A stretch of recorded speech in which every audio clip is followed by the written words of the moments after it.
Hello everyone, in this video we are going to talk about the topic simulating payload settlement behavior of actually loaded files using artificial intelligence.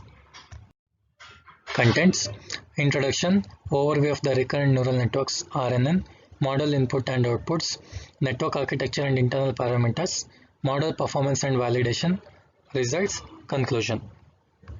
Introduction, Bearing capacity and settlement. These are the two main criteria that governs the design process of pile foundation so that the safety and serviceability requirements are achieved. The design for bearing capacity is determined by the allowable pile load, which is obtained by dividing the ultimate pile load by an assumed factor of safety. The actual load settlement response of pile foundations can obtained by carrying out in situ load tests, which is expensive and time consuming. In this respect, the artificial intelligence can be used efficiently as they can resemble the in situ full-scale pile load tests without the need for any assumptions or simplifications. AI is a data mining statistical techniques that has proved its potential in many applications in geotechnical engineering. Overview of the recurrent neural networks. In simulation of the typical non-linear response of pile load settlement curves, the current state of load and settlements are the two factors which governs the next state of load and settlement. Thus, a recurrent neural network is recommended. A recurrent neural network implies an extension of MLPs within the current state units, which are processing elements that remember the past activity. The neural network has two sets of input neurons. They are plan units and current state units. In the beginning of the training process, the first pattern of the input data is presented to the plan units while the current state units are set to 0. The training proceeds and the first output pattern of the network is produced. The output is copied back to the current state units for the next input pattern of data. Model inputs and outputs.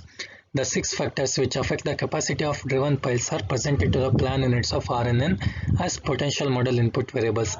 They are the pile diameter D and embedded length of the pile L, the weighted average cone point resistance over pile tip failure zone, the weighted average sleeve friction over pile tip failure zone, the weighted average cone point resistance over pile embedded length, the weighted average sleeve friction over pile embedded length.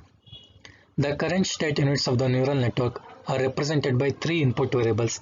They are the axial strain, that is pile settlement by pile diameter, and the axial strain increment and pile load. Network architecture and internal parameters.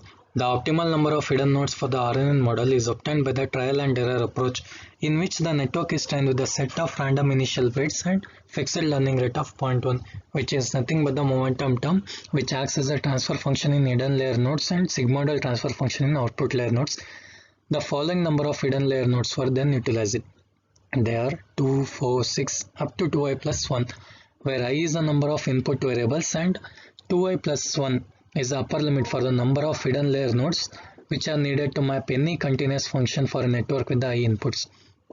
To obtain the optimum number of hidden layer nodes, it is important to strike a balance between having sufficient pre-parameters to enable representation of the function to be approximated. The normalized mean square error between the actual and predicted values of all the outputs over all patterns is monitored until no significant improvement in the error occurs.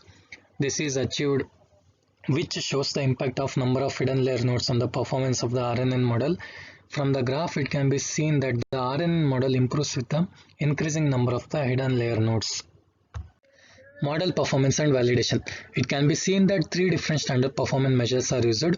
They are coefficient of correlation R, the coefficient of determination or efficiency R2, and the mean absolute error MAE. The formula of these 3 measures are as follows, where n is the number of data points presented to the model, OI and PI are the observed and predicted outputs respectively, and O and P are the mean of predicted and observed outputs. Results. The coefficient of correlation R is a measure that is used to determine the relative correlation between the predicted and observed outputs. However, R sometimes may not necessarily indicate the better model performance due to the tendency of model to deviate towards higher or lower values, particularly when the data range is very wide and most of the data are distributed about their mean. Consequently, the coefficient of determination R2 is used as it can give unbiased estimate and may be a better measure for model performance. And third, the MAE eliminates the emphasis given to the large errors and is a desirable measure when the data evaluated are smooth and continuous. From the graph, we can see that there is not much of difference between the training set and the validation set. Conclusion: the work presented here has used a series of full-scale in-situ payload settlement tests and CPD data collected from the literature to develop a recurrent neural network RNN-based model for simulating the load settlement response of steel-driven piles. The results indicate that RNN model is capable of simulating the behavior of steel-driven piles reasonably well, and the graphical comparison of the load settlement curves between the RNN model and experiment shows an excellent agreement and indicates that RNN model can capture highly non-linear load settlement response of the steel-driven piles.